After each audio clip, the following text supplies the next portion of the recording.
할렐루야!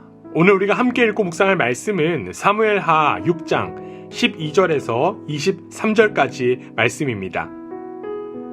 어떤 사람이 다윗 왕에게 아뢰어 이르되 여호와께서 하나님의 궤로 말미암아 오베드돔의 집과 그의 모든 소유에 복을 주셨다 한지라.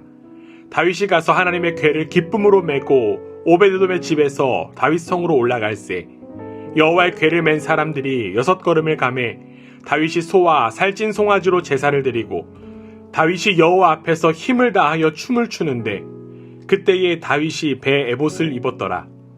다윗과 온 이스라엘 족속이 즐거이 환호하며 나팔을 불고 여호와의 궤를 메어오니라. 여호와의 궤가 다윗 성으로 들어올 때에 사울의 딸 미갈이 창으로 내다보다가 다윗 왕이 여호와 앞에서 뛰놀며 춤추는 것을 보고 심중에 그를 업신여기니라. 여호와의 궤를 메고 들어가서 다윗이 그것을 위하여 친 장막 가운데 그 준비한 자리에 그것을 두매 다윗이 번제와 화목제를 여호와 앞에 드리니라. 다윗이 번제와 화목제에 드리기를 마치고 만군의 여호와의 이름으로 백성에게 축복하고 모든 백성 곧 온 이스라엘 무리에게 남녀를 막론하고 떡 한 개와 고기 한 조각과 건포도 떡 한 덩이씩 나누어 주매 모든 백성이 각기 집으로 돌아가니라. 다윗이 자기의 가족에게 축복하러 돌아오매 사울의 딸 미갈이 나와서 다윗을 맞으며 이르되 이스라엘 왕이 오늘 어떻게 영화로우신지 방탕한 자가 염치 없이 자기의 몸을 드러내는 것처럼 오늘 그의 신복의 계집종의 눈앞에서 몸을 드러내셨도다 하니 다윗이 미갈에게 이르되 이는 여호와 앞에서 한 것이니라. 그가 내 아버지와 그의 온 집을 버리시고 나를 택하사 나를 여호와의 백성 이스라엘의 주권자로 삼으셨으니 내가 여호와 앞에서 뛰놀리라. 내가 이보다 더 낮아져서 스스로 천하게 보일지라도 내가 말한 바 계집종에게는 내가 높임을 받으리라 한지라. 그러므로 사울의 딸 미갈이 죽는 날까지 그에게 자식이 없으니라. 아멘. 매 순간 하나님과 함께 살아가는 여러분 모두의 삶을 주님의 이름으로 축복합니다. 여러분에게는 높은 곳에서 올라가서 아래를 바라본 경험이 있을 것입니다. 높은 곳에서 아래를 바라보면 사람이 아주 작게 보입니다. 그 사람의 키가 크던지 혹은 그 사람의 지위가 높든지 상관없습니다. 모두가 마치 하나의 점인 것처럼 보입니다. 하늘에 계신 하나님께서 우리를 바라보실 때도 이와 비슷할 것만 같습니다.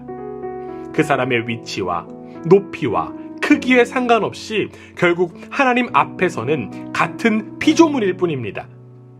그렇기 때문에 우리는 하나님의 존재 앞에 모든 조건을 뛰어넘어 겸손히 엎드릴 수 있습니다.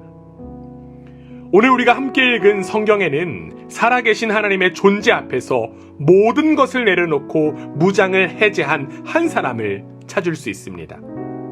그는 바로 하나님의 임재 앞에서 춤을 춘 다윗 왕입니다.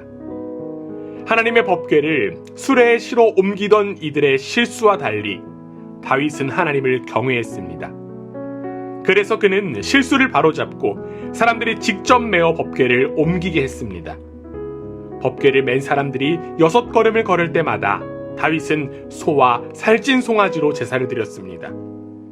이러한 행위가 다른 사람들이 보기에는 미련해 보일지는 몰라도 그는 법궤의 의미를 분명히 알았습니다. 하나님의 임재를 감사하며 그는 예배를 드리는 일에 정성과 열심을 다했습니다. 그뿐만이 아니라 다윗은 여호와 앞에서 힘을 다하여 춤을 추었습니다. 성경은 다윗이 에봇을 입고 춤을 추었다고 기록하고 있습니다. 에봇은 본래 제사장 옷입니다. 다윗은 사실 왕으로서 왕복을 입어야 마땅했습니다. 그러나 다윗은 에봇을 입음으로 자신이 왕이 아니라 하나님만이 왕이라는 사실을 나타내고자 했던 것입니다. 다윗은 하나님의 존재 앞에 왕의 권위를 내려놓았던 것입니다. 그는 옷을 통해서만 권위를 내려놓은 것이 아니라 춤을 추면서까지 하나님의 권위 앞에 복종했습니다. 뛰어난 능력의 왕도 하나님 앞에 한낱 인간에 불과합니다.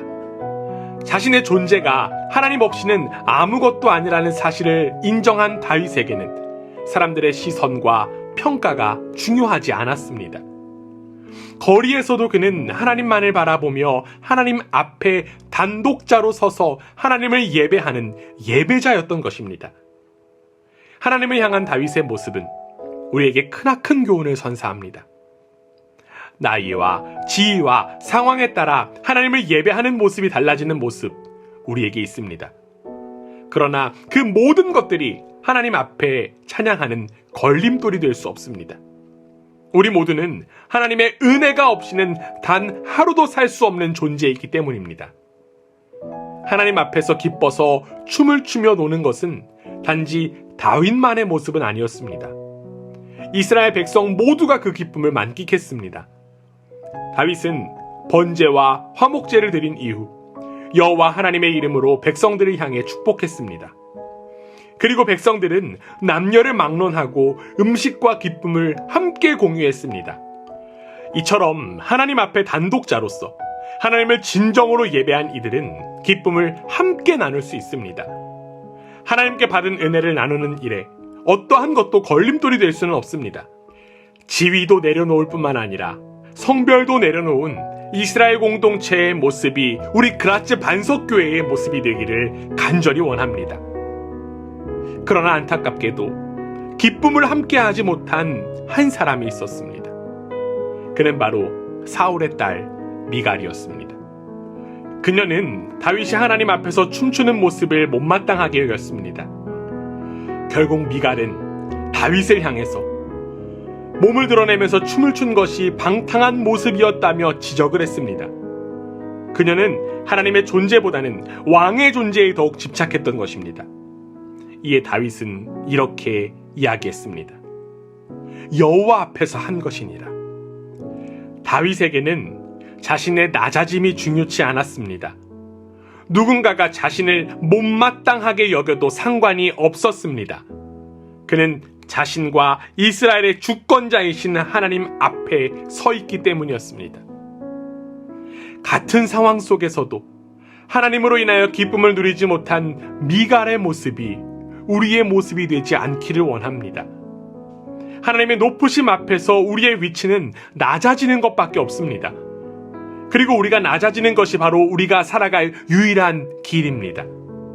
혹여나 우리 속에 높아지려고 하는 마음이 있다면 하나님의 존재 앞에 겸손히 엎드리는 우리 모두가 되기를 원합니다.